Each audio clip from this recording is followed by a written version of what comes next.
when I was invited, I mean, this is, when I first saw the title Against Entropy, and I was invited to give a talk here, I thought to myself, wow, that happens to be something I've been brushing up against an awful lot coming out of the fine art world.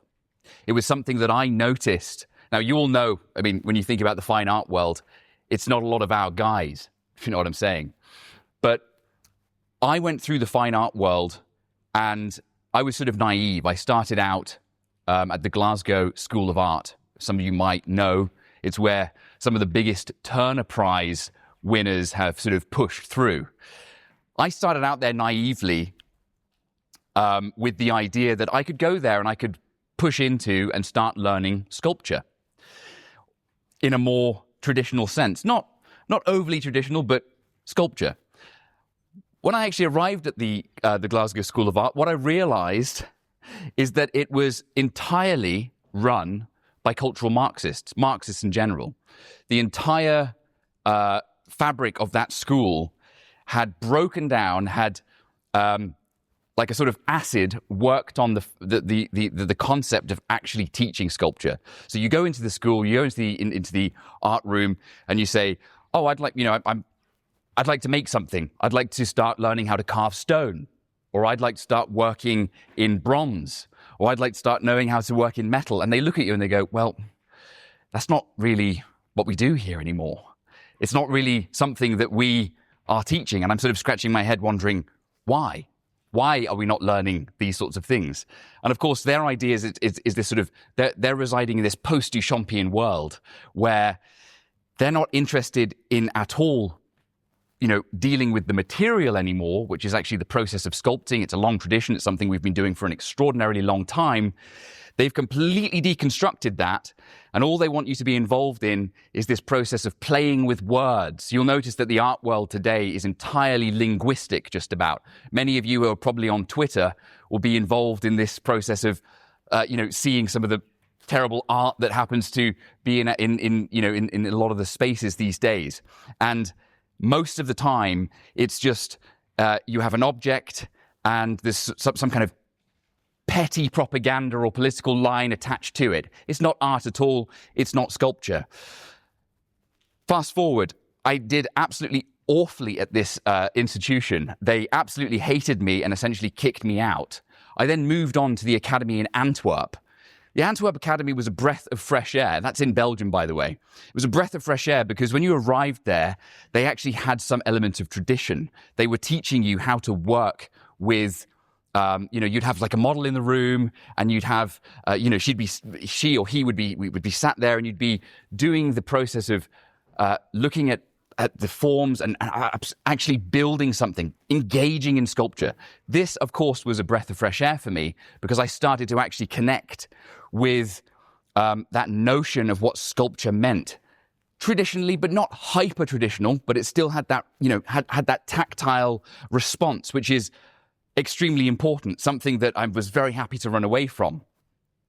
Now, what I started noticing, though, is as I was pushing through that institution, there was a creep happening.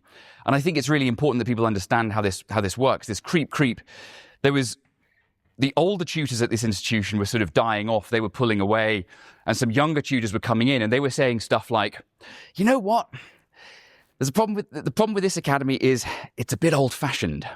It's not really got the it's not cutting edge anymore. It's not contemporary enough." So what I had attempted to run away from was actually now starting to catch up with me. You were watching this linguistic creep. You're watching this sort of this political, hyper-political sort of element surging through the academy, and what eventually ended up happening is you would see that when I was working on exhibitions or when I was actually trying to put a show on, because I wanted to do monumental sculpture, I wanted to make large stuff in large spaces, the tutors started to say, that's a bit dominant. We don't like that. That doesn't really, that's not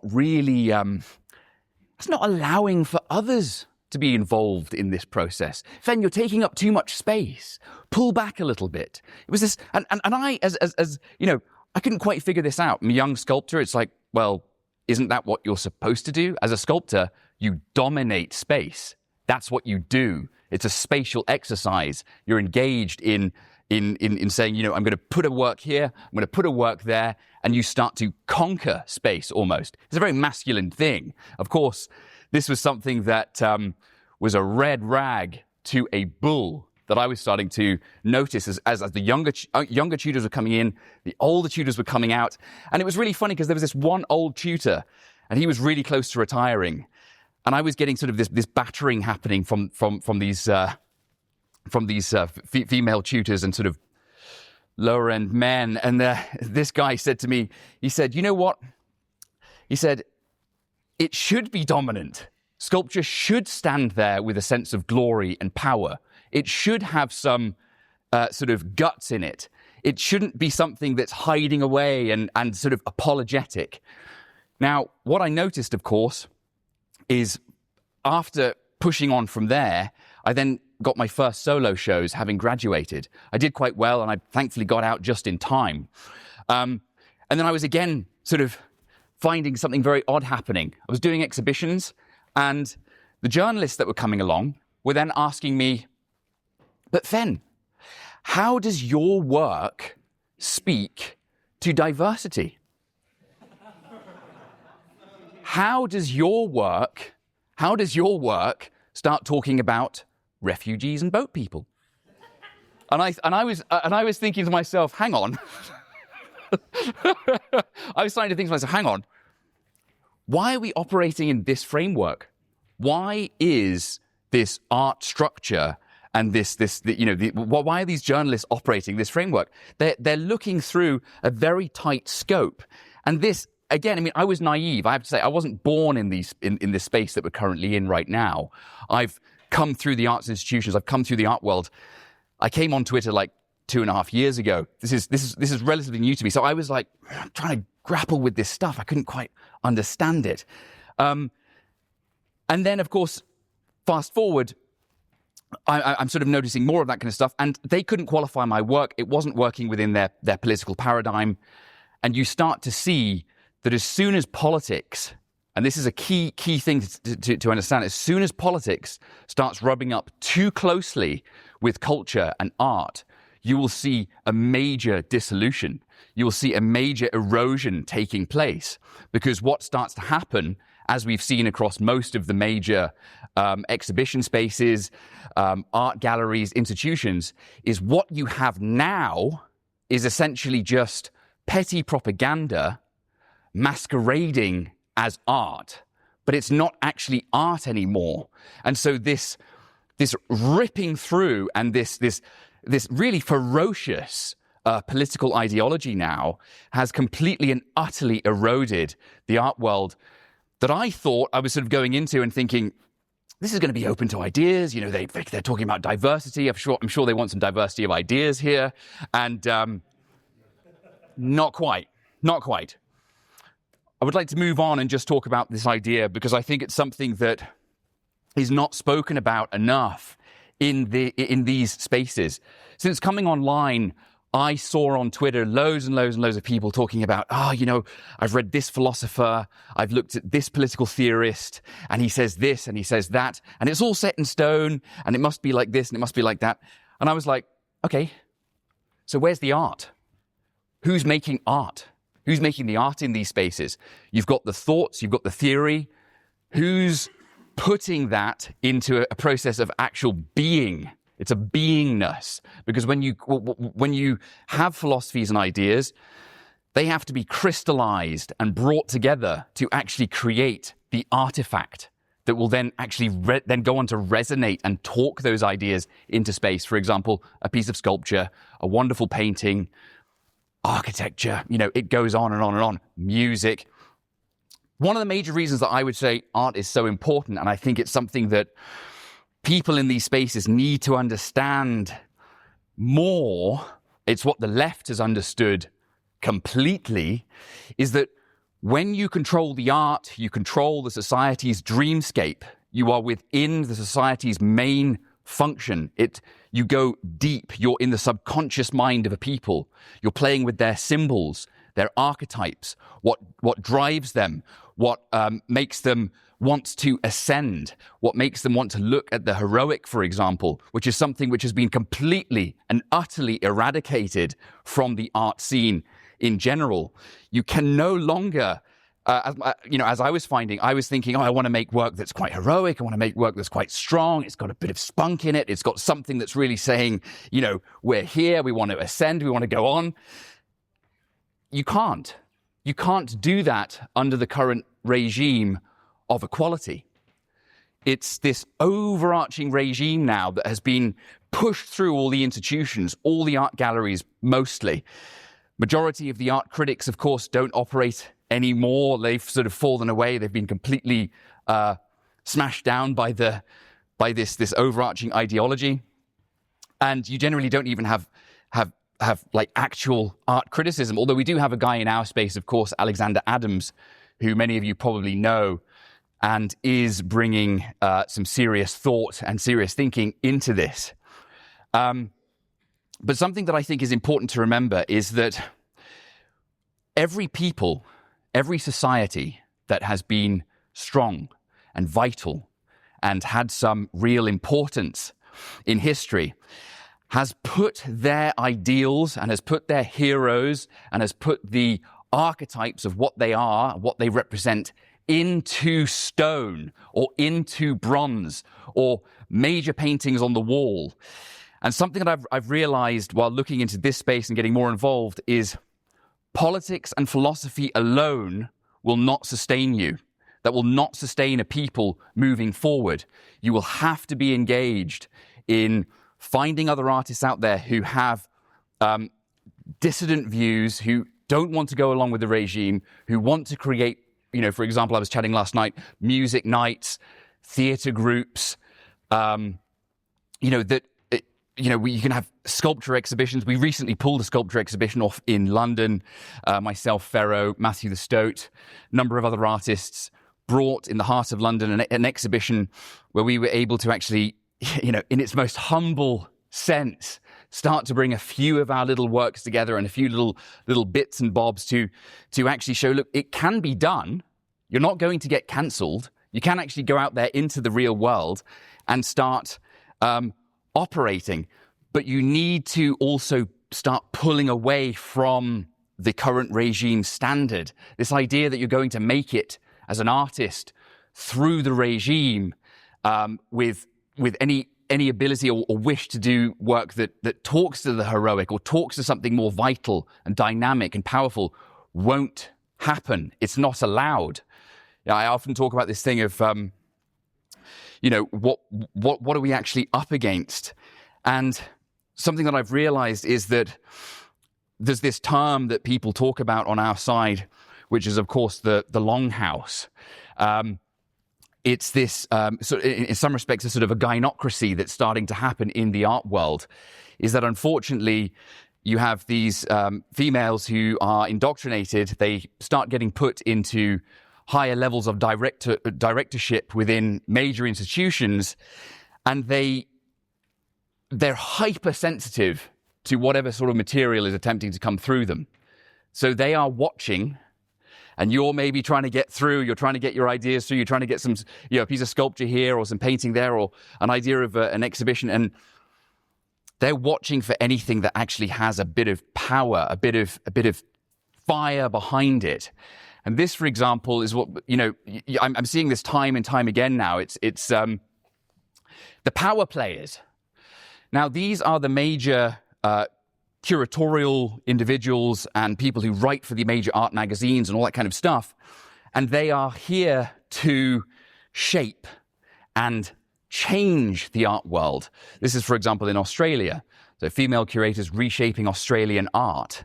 So it's an all-female curatorium is shaping the next survey of Australian art. So will it look different? And what does this opportunity mean for gender? It's not about what will it mean for art. What is it going to mean for genuine artists being engaged in the cultural and aesthetic tapestry and looking back to go forward, or getting involved in something and pulling it forward, and you know, actually having that organic response, which is what art and the engagement in art and aesthetics used to be.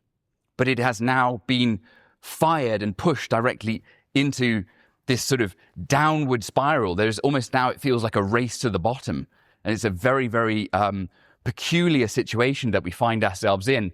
Although, of course, if you were to look at, you know, Spenglerian ideas, you know, it's just another one of the unfortunate things that come about with a winter cycle. But then you look at the sort of art that's getting produced under such a regime, and you start to see that you have this general idea where they say, we need to now start allowing, it's like we need to start allowing groups that were never allowed to have a say in the art world. And so you start to understand, you're like, but what exactly does that mean? It's like, well, you know, women were often not allowed in the art world, or disabled people weren't allowed in the art world, or someone missing a leg and being, you know, slightly different color, or all of this and next thing and the other. But they have this like utopian idea, which is everything's going to be fine as long as we keep out a certain demographic. We're going to reach utopia, comrade. But as long as we don't have the white straight male in the art world with that vitality and power, it's all going to be okay. And it's a very, very strange thing, because what you've noted, what you've really seen, is that a lot of you know, budding artists, it's something that I've spoken a lot with Ferro about. A lot of budding artists will have this dream and this idea. They say, yes, I want to go to art school. I want to go and do this. I've got this dream, and I want to get involved, and I want to, you know, push through and actually really do something. And they're mega inspired. And at the end of it, they're floundering. You know, there's no energy anymore. They've seen what's expected of them. And it's again that thing, you know, this is equality manifesting as its artifacts. This is the equality standard. If you can stay within that, you'll be absolutely fine. But if you try to break out of that to some degree, then you know, it's not going to work out for you. You know, if you're someone where you'll say, I'd like to be engaged in monumental sculpture, they say, well, you know, why would you be involved in monumental sculpture or something with the figure? You know, it doesn't really matter, because we can't really judge quality or strength in aesthetics now anyway. We've moved past that. We're way past that. We're just in this idea now where anything goes. So the entire pyramid of what, you know, if you think back what culture is, it's like some of the best minds, it's the best things that people said and thought, and you would have a sort of a hierarchy system to the arts. People who could do certain things or think certain things or be involved with material, they would gradually move their way up through the art world, or at least that would be the idea. But no, not under this standard. It's not a possibility. You will not make the steps that you think you'll make, or at least I thought I would make. But on the idea of what's going on with a lot of our public monuments now, something that I find quite interesting, again, something that I discuss with Ferro quite a lot, is the use of technology as well, and what they're pushing forward with that, where they're now 3D scanning people, mostly women of color, and they will 3D scan them, and then they scale them up on a sort of like a massive 3D printer. And you're noticing these things are sort of appearing everywhere now. They're sort of right across the board. You're seeing, you know, some of the most bizarre sort of monumental works.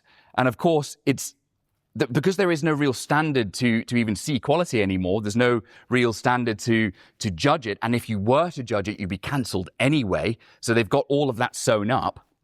It's actually on that note, it's something that I think it was great that AA addressed, which was how the CIA and different government agencies have been extremely involved in controlling culture and art. It's a really interesting thing, of course, because it again goes back to what I said previously. If you control the art, you control the dreamscape. You control what a society and a people are thinking, and you can also dissolve their their major sort of archetypes and principles that they might have looked up to, that they might have looked towards to give them some sort of context. You take away context entirely when you can, have this major control that's as we're seeing going on. And the idea that it went away is, some people say, well, that was in the past. The CIA or the government agencies would no longer be controlling art and culture. It's like, well, think again. I think they're still very, very, very much in control of what's going on. So I'm going to fast forward now to what happened to me and how I basically worked my way into this space, or rather how I ended up getting into this space. Is I had my last major solo exhibition where I showed a series of my monumental bronze works and my monumental stone works. But I made a very short fire, quick machine gun of a manifesto. And when I put that out there, I wanted to, broadcast to the art world in this very large exhibition, very large space. I sort of had my Mishima moment, shall we say. I had I had this manifesto behind me, which is talking about all the things that I'd like to see happening in the culture realm, in the art world, in sculpture particularly, but also, other areas. And what I thought was very interesting was just the absolute, from 1 minute to the next, blackout that took place. There was no sort of, oh, let's just hear what you have to say, or let's get involved and see what might actually come out of this conversation. It was just, okay, he's not one of our guys. We're not going to let him through. He's got slightly different ideas to what we have. And then, they just sort of close the door on you. What I would say, though, is I'm very happy that I took that step. And it's something that other artists have come to me about who are in the regime art world. And they say, it would be nice. I would also like to join you on that. But of course, they know that they can't, because if they do, they'll lose an exhibition, or they'd be sort of pushed out somewhere else. So they'd no longer get media. For example, in Belgium, the media won't touch me anymore for really simply just this manifesto, which is essentially me just saying what I would like to see happen in the the culture and sculpture realm. And of course, you're not allowed to have those views. You have to be, you're being too sort of opinionated, and that's not allowed. So I wanted to start focusing now on this idea of how can we nurture a vitalist avant-garde, this idea that if we are to start making progress and pushing forward, if you're an artist that actually, has been thrown out of the space or not really, accepted in the space, how can we gather momentum with other artists, and how can we actually start, putting out our ideas out there to a broader audience? Now, as many of you will know, you've got, for example, Man's World magazine by Raw Egg. He sort of acts as his own institution to some degree, where he's now got literally hundreds of thousands of viewers coming to his page, and he does quite regularly. As far as I'm aware, he recently showed the work of Alexander Adams to actually give some coverage on what Alexander Adams is doing. And, this is something that we need to start seeing more and more of. It's like there needs to be this structure of people creating and providing platforms for artists who might want to break away or who are starting to break away, and gather that energy on the outside. If you are an artist that's trying to push away from the regime standard and regime order, you're going to have to find another place. You're going to have to find a position where you can find fertile ground, but also having your art and your work actually speak to that group. And from there, you pull away from the standard, and then you start building your own thing. I think that's something that's, for example, with the Passage Prize, I don't know if do many of you know the Passage Prize? Passage Prize book. I think it's great what Lomez is doing with that, where he's really attempting to give, even in a sort of a small, humble way, as just a book. It's sort of like an exhibition in a book, where he's able to bring together artists, poets, writers, whole different group of people, where they can actually start, getting their work out there in such a very limited and controlled space. I have Bronze Age mindset on here because I think it's interesting. A number of his Vitalist ideas. Of course, the book should be interpreted almost as a work of art, not a self-help book in the sense that some people might think it is. But it's that Vitalist sort of energy. There is that group of young men now who are starting to feel that the current regime is not talking to them. It's not got the sort of the fire that they want to be engaged in. And of course, if those people are coming away, there needs to be, an interaction with that culture. Culture is actually people are starting to live that culture. They're starting to be that culture. And that starts to, actually feed into an art world going forward. Where do I take a lot of my inspiration from, but I see other people are also starting to get interested, is you have the Vorticists who were in London in 1914, headed by Wyndham Lewis. Now, the Vorticists were a very short-lived movement. And, there's been this discussion before about a spark. A spark is something that you can also look at and sort of fire forward as well. It was a spark that you can say is sort of inspiring to look at. The Vorticists were actually a group that I found very, very inspiring. They had this unapologetic sort of vitality in their work. Why did it die out, of course, after World War I, is because they had a bit of too much celebration for the idea of the machine.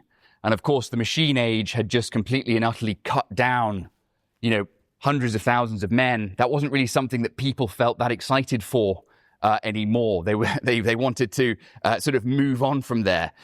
But when people often say, well, where can you look to fertile ground that you can grab at? Or where was this done before? Or where was there a spark? I think it's very clear that you can look to people like the Vorticists, the Futurists, and also aspects of the more raw Art Deco. What I thought was very interesting with what Wyndham Lewis said is he says, the artist is always engaged in writing a detailed history of the future because he is the only person aware of the nature of the present. Now, this is something that I find extremely, it resonates completely, because if you are to make effective art, it has to be art that is at least speaking to the spirit of the time. A lot of the people on Twitter, for example, will say, all we need is Renaissance art, and we just need Renaissance sculpture. And as soon as we have Renaissance sculpture and art here, it'll be fine. Just start erecting these great, fantastic, highly refined pieces of sculpture. But it's idealistic. They kind of miss what's really going on in the institutions. What's happening in the institutions is that you're not learning that mechanical ability anymore. So this idea that you could suddenly just start erecting Davids everywhere, or something along those lines, is not going to happen, because you don't have the ability yet. There needs to be the formation of guilds, or there needs to be the formation of people who can start passing on knowledge, or at least getting into that cultural discussion. I mean, aesthetics is a science in many respects, and it's a dialogue that was happening between artists. It's something that lives. It's not something that you just suddenly go back to and boom, we're in the Renaissance Italy or something like that. It doesn't quite operate that way. There's a lot of people on Twitter who, as Ferro knows, for example, do think that we can just suddenly do that, but that's not quite how culture and the arts work. It's more something that you begin to be and do and feel based on a set of principles and ideas. And then that starts to resonate through the body of a person. And as that resonates through the body of a person, it starts to find itself in material, starts to find itself in painting, starts to find itself, obviously, in sculpture. And this is something that needs to be understood. It's not, you can't just quickly teleport to it, and then it arrives, and then it's there. Although what you do have is some people who attempt to get there, but they lack the mechanical ability to do it. And then you get what's known as the pastiche. And the pastiche is, of course, something to be utterly avoided. Because as soon as you start producing pastiches of Renaissance art, it holds no real ground. There's no real strength there. Doesn't really have the potency that is required. And of course, talking about areas that I think hold the spark or hold a spark. If you are to sort of bring a vitalistic aesthetic, there are people who say, well, you look back to Greece. But when they look back to Greece, for example, and the Greek sculpture, they look back to the highly classical. But I think what's really more important is to look back to the more geometric, the more sort of beginning stages of form, the sort of the baby steps before you actually start, running or sprinting. You have to have the building blocks and get that energy right first. That energy obviously starts then, as you start playing with those forms, refinement is found. We have to understand that when you look back at, for example, ancient Greek sculpture, you can define it in sort of four layers. It's like you have the geometric, which came first, then you have the archaic, and then you have the classical, and then finally the Hellenistic, where it sort of comes to its sort of flamboyant end, and that's the end. But I think we are starting to enter, at this stage, with this sort of culture that's forming, we're very much in the geometric age. It's like people are still firing all kinds of mad hat ideas around, and it's slowly starting to form into being. It's not something that is going to happen from one day to the next. It's something that has to be put into motion so that in 3, 4, 5, 10 years, 15 years from now, something can really have actually started to go. It's going to take time. And there isn't a huge amount of artists even engaging in this at the moment. It's very early. Whoever's jumping on or getting involved in this now is going to be someone sort of as a pioneer, really. It's sort of trying to push that forward and see where it might go. This is, again, of course, the Futurists mixed in with the Vorticists. What they were doing was very sort of aggressive. It's energy-based, but it has a potency to it. It has a sort of energy that is, it's not too refined, but it doesn't have to be too refined to carry that energy forward and for people to feel that there's something a little bit more exciting going on. It's not the stuffy sort of, overly sort of theorized stuff where you have to read a book. It's there, it stands in space, and it has some real power to it. What I thought was interesting was actually how the recent Dune, the new Dune film, one of the sculptures featured in that, they actually use this very sort of geometric and simple sort of more sort of simple style in the showing of a bullfighter and the bull. And I just thought that was actually really interesting. This idea that you have this society that is thousands of years ahead of ours, and then you have this kind of timeless avant-garde, early 1900s sort of style manifesting. And I thought, well, that's, in some respects, that's almost kind of like you almost have this kind of futuristic, geometric, and very primal aesthetic, but it's timeless, and it stands in its own sort of space. And it's a style that I myself have been also playing with and working with. It happens to be also a style that is quite brutish and powerful. And what you'll notice is that when you make this sort of stuff, the regime art world, they sort of look at it and they go, ooh, that's a little bit violent. Again, it's like a little bit dominant. They're not so sure how to really take it. And of course, if you're inspired on the Italian Futurists, people are looking at you and saying, oh, well, but hang on, weren't they fascists? And so they've got this immediate sort of, oh my goodness, you cannot look at that sort of art. And I think to myself, no, you can, and you should look at that sort of art. And it's not a case of saying that just because there was some ideology attached to it that really didn't actually dominate through their aesthetic. It doesn't matter. You're not looking at Arno Breker, but even if you were, like, who cares? You should be able to play with the culture and the art that came before, and you throw it forward and you find another manifestation for it, something that can sort of go on. Now, of course, there has been this discussion where people say, so you want to have this art world and you want to have this breakaway art scene, how would it actually manifest? Because we don't really have the ability for that to manifest. We don't have what was known as the divine patron, although there are in certain areas people starting to come together. And, Ezra Pound, he spoke about this idea, if a patron buys from an artist who needs money, the patron then makes himself equal to the artist. He is building art into the world. He creates. And you used to have this idea where the patron and the artist, or a group of artists, would be able to come together and they would, in tandem, create, being able to bring art into the world. It's not just going to happen or come out of nowhere. There's going to need to be a structure. There's going to need to be sort of the beginnings of institutions that can start allowing for that to proliferate. As I said before, it's all very good having a movement, but they cannot simply survive on politics and philosophy alone. It has to really start coming out into being and actually happening. But what I would say sort of in closing now is that what I've started to realize, or at least what I've looked at in this space, is that there are more people now than ever who are getting very bored of the current regime art scene. They're getting absolutely exhausted with what is actually going on.